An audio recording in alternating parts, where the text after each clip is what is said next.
ইরানের প্রয়াত সর্বোচ্চ নেতা আয়াতুল্লাহ আলী খামেনির হত্যাকাণ্ডের প্রতিশোধকে ঘিরে নতুন করে চাঞ্চল্য সৃষ্টি হয়েছে।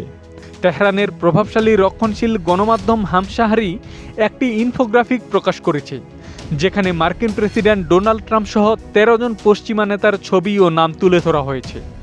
আন্তর্জাতিক সংবাদ সংস্থা এএফপি জানিয়েছে, তালিকাটি প্রকাশের পর মধ্যপ্রাচ্যের নিরাপত্তা পরিস্থিতি ও আন্তর্জাতিক কূটনীতিতে নতুন উদ্বেগ তৈরি হয়েছে।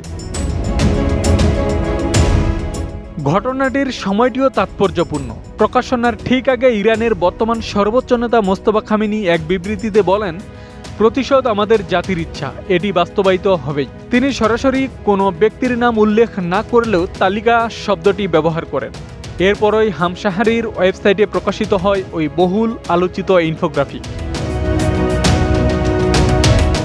প্রকাশিত তালিকায় ট্রাম্প, ইসরায়েলের প্রধানমন্ত্রী নেতানিয়াহু, যুক্তরাজ্যের প্রধানমন্ত্রী কিয়ার স্টারমার, যুক্তরাষ্ট্রের পররাষ্ট্রমন্ত্রী মার্কো রুবিও, প্রতিরক্ষামন্ত্রী পিট হ্যাগসেথ, ফ্রান্সের প্রেসিডেন্ট এমানুয়েল ম্যাখো, ইতালির প্রধানমন্ত্রী জর্জিয়া মেলোনি এবং জার্মান চ্যান্সেলর ফ্রিডরিশ মার্সের ছবিও রয়েছে। তবে তালিকাটি ইরানের সরকারিভাবে অনুমোদিত কিনা সে বিষয়ে কোনো আনুষ্ঠানিক নিশ্চিতকরণ পাওয়া যায়নি। বিশ্লেষকদের মতে, হামশাহারি দীর্ঘদিন ধরেই ইরানের ক্ষমতা কেন্দ্রের ঘনিষ্ঠ হিসেবে পরিচিত, ফলে আনুষ্ঠানিক স্বীকৃতি না থাকলেও এমন প্রকাশনার রাজনৈতিক বার্তা বহন করে।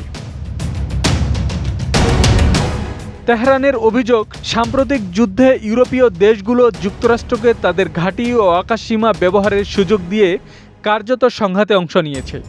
সেই প্রেক্ষাপটেই এই হিটলিস্ট প্রকাশ নতুন কূটনৈতিক উত্তেজনার ইঙ্গিত দিচ্ছে।